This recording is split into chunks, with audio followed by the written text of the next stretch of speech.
Maithili express की शानदार प्रस्तुति।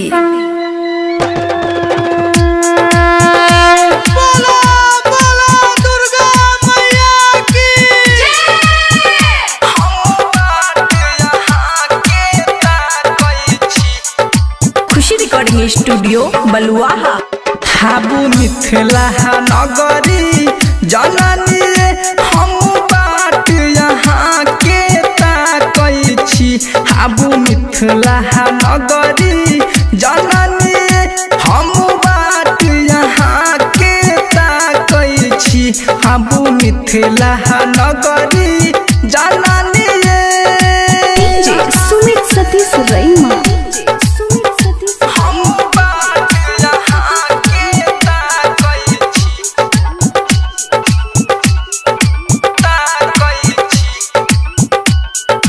खुशी रिकॉर्डिंग स्टूडियो बलुआहा। अरहुल के महला बनैलौं ये मैया भवन अहाँ के सजैलौं ये।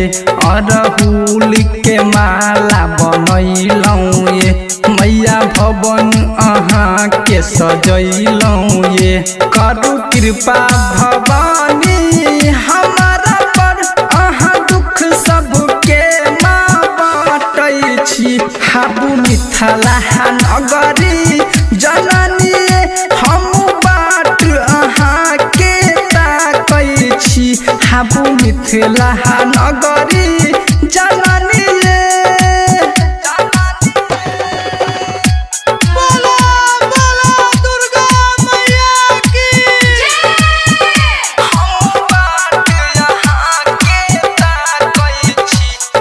मिक्स बाय ताज तन्हा।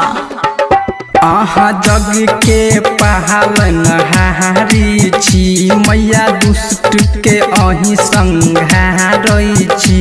अहाँ जग के पालन हारी छी मैया दुष्ट के अहीं संहारै छी। कनि दया करू माँ जग जननी हम बाट अहाँ के ताकै छी। हाबू मिथिला नगरी जननी हम बाट अहाँ के ताकै छी। हाबू मिथिला नगरी जननी डीजे सुमित सतीश रईमा। हम बाट अहाँ के ताकै छी।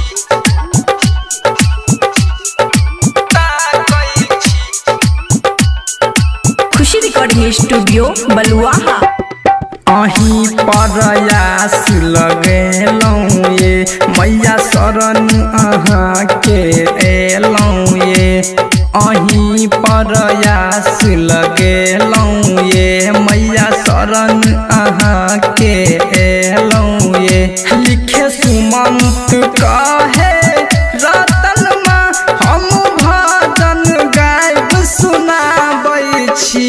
हाबू मिथिला नगरी जननी हम बाट अहाँ के ताकै छी। हाबू मिथिला नगरी जननी। खुशी रिकॉर्डिंग स्टूडियो बलुआहा।